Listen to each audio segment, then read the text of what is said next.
Olá, bem-vindo ao canal Falando Francamente, francamente com K, que é mais fácil de achar. Nesse vídeo eu quero falar sobre esse trabalho de 2015, né, que saiu no The Quarterly Review of Biology, né, e o título do trabalho é A Importância do Carboidrato Alimentar ou da Dieta na Evolução Humana, né, esses são os autores aqui e tal. Mas, fazendo uma breve, como é que fala?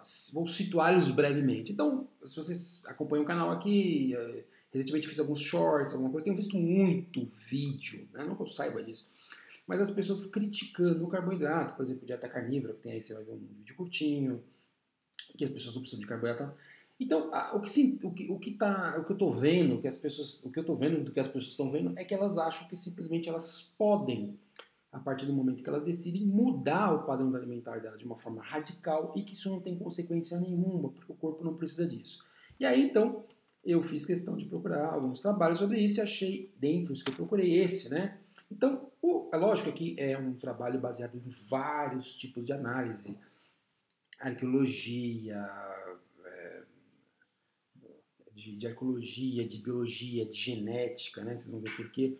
Mas basicamente, o que esse trabalho fala? Né? Então, ele fala da evolução do Pleistoceno, né, que foi um período de 2,6 milhões de anos atrás até 11 mil anos, 12 mil anos atrás, Pleistoceno. Quer dizer, Pleitos é bastante mais, né, e o outro Keynos é novo. Então, seria um período bastante novo, bastante mais novo, vamos dizer assim, que ele traduz. E aí é um período, por exemplo, que teve aquelas famosas glaciações. Bem, enfim, aí eles vão falando que, classicamente, a ideia que tem é que o que aconteceu com o ser humano que permitiu o ser humano evoluir foi passar a consumir carne. Mas o que esses indivíduos apresentam aqui, que nem eu falei, a partir de várias evidências, como por exemplo da genética, que no ser humano existe uma grande variedade de formas de amilase salivar e pancreática, inclusive até hoje não está bem definido.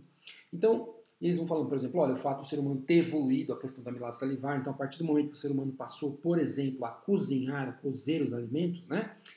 Fazer cozimento dos alimentos, os carboidratos alimentares ficaram mais disponíveis e o ser humano teria evoluído com, por exemplo, parte orgânica, a sua amilase salivar, permitindo que você extraísse mais energia. Então, apesar de classicamente aceitar que proteína é um elemento muito importante da evolução humana, esses autores apresentam várias hipóteses, várias ideias, vários achados, e após o trabalho deles, é que o carboidrato, em conjunto com as proteínas, foi vital para suportar isso, né, para dar o suporte para essa evolução, inclusive para o crescimento do cérebro.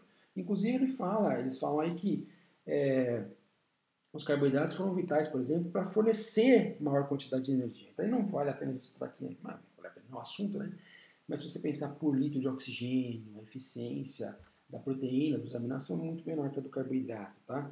Então, ele mostra isso, né, que os tecidos, então, vários tecidos teriam desenvolvido a habilidade graças à maior disponibilidade de carne. E aí ele fala, por exemplo, né, que todo dia, queira você comer carbo ou não, por exemplo, as hemácias precisam de 20 gramas de carbo por dia, 20 gramas de glicose na corrente sanguínea.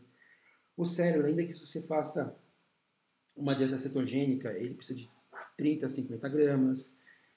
O ser humano precisa de 50 a 100 gramas de carbo para evitar uma cetose. Né? Então, e aí eu falei que, inclusive, naqueles shorts, né, que inclusive eu tirei os dados desse trabalho lá do short sobre dieta carnívora, existe aparentemente um padrão técnico a partir do qual o ser humano pode só comer proteína, que eu falava lá que era 30 a 40% da necessidade energética total. Tá? E que mesmo aquele caso dos esquimós, eles não comem só proteína, eles comem gordura, tem o carbo, né? Comem pelo menos 50% de gordura, tem o carbo da carne. Mas, de qualquer forma, nesse trabalho aqui, como eu falei, tem a questão da amilase salivar, tem a questão da evolução dos dentes, né? O fato do tamanho do gastrointestinal, o trato gastrointestinal ter mudado, o cérebro ter crescido. Uma outra coisa que eles falam que é bastante interessante aqui é que algo que teria permitido o ser humano evoluir e sobreviver na Terra foi o aumento da capacidade aeróbica que aconteceu nesse período pleistoceno. Por que esse aumento foi importante? Porque permitia o ser humano, né, imagina, o cara não tinha carro, não tinha arma de fogo, não tinha nada, muitas vezes tinha que perseguir por muito, muito tempo animais. Se você olhar aqui no Instagram, no YouTube, está cheio de videozinhos onde compara-se, por exemplo, a capacidade aeróbica do homem com de cavalo, com de cachorro, com de outros animais. Aí você vê que os animais saem bem na frente, aí vai passando tempo, horas, até que chega uma hora que o ser humano ultrapassa. Então o ser humano tem a maior capacidade de endurance do animal, entre os mamíferos, é do ser humano. Não, é o que eu estou dizendo, não é que ele é mais rápido, mas se você continuar andando, ele vai ganhar do cavalo, vai ganhar do camelo, vai ganhar do cachorro, vai ganhar do leão, todos esses animais. Então, esse aumento da capacidade aeróbica teria sido essencial para a sobrevida, no sentido, sobrevivência, né, no caso, não sobrevida, sobrevivência, no sentido que você vai caçar os animais. E aí ele comenta a importância, a gente sempre fala aí do carboidrato para exercício de alta intensidade, né, para você manter em certo nível de intensidade quando você está fazendo exercício aeróbio. Tá? Então essa transição da dieta e da proteína foi importante, mas eles falam aqui muito dessa importância do carboidrato que teria tudo isso, né? O fornecimento de energia. Ele fala dos tecidos, né? A própria massa, o cérebro, porque eles teriam evoluído para usar mais carboidrato, porque tinha mais comunidade. E aí mostra que se evoluiu para isso, você precisa disso. Por isso que eu já comentei, nem que você faça via gliconeogênese. Né? Então, é só uma curiosidade, o vídeo já está ficando longo demais, mas o que eu queria justamente mostrar é o seguinte, que não tem problema, né? Como a pessoa fala, minha dieta, minha regra, ok. Mas sempre tomar muito cuidado com essas coisas radicais, vou cortar totalmente o carbo, vou cortar proteína, vou cortar gordura, você come só gordura, você come só carbo, vou comer só proteína, porque ao longo da história, o carboidrato, as sementes, né, os grãos, principalmente na forma de amido, aí, com algumas raízes, né, se você for ver algumas raízes do trigo, milho, etc., ao longo da história, eles são vitais para a sobrevivência do ser humano. Sempre foram. Então, é meio ingênuo, tá? Vamos dizer assim, no bom sentido, não menosprezando, mas é ingênuo você achar que um ser humano que viveu vamos dizer, se for do Pleistoceno, né, o gênero Homo, está há milhões de anos e sujeito a uma dieta de carbo e posso chegar aqui no século XX e falar, não quero mais carbo, não preciso de carbo. Então ele comenta aqui essa questão. E aí outra coisa que ele fala bem legal é que as pessoas pensam assim, eu vou fazer então uma dieta paleolítica. As pessoas ele fala que eles nem sabem direito como era uma dieta desses homens, tá?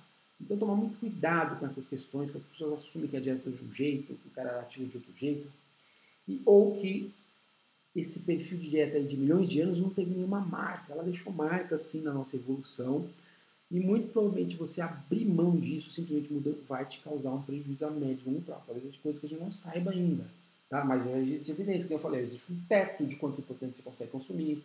Mesmo que você não consuma carboidrato, o organismo já desenvolveu um negócio chamado gliconeogênese, ou gliconeogênese, ou neoglicogênese, como você queira, para fazer uso de carboidratos. Então fica aí mais uma vez a informação, tá? Aqui no meu papel não é defender carboidrato, não defender proteína e tal, mas é falar de ciência, né? E aí a ciência, ela parece que não é igual ao que os caras estão dizendo que não precisa das coisas, tá ok? Então é isso, deixa o seu like, até o próximo vídeo. Se não está inscrito no canal, se inscreva. Um grande abraço, tchau, tchau!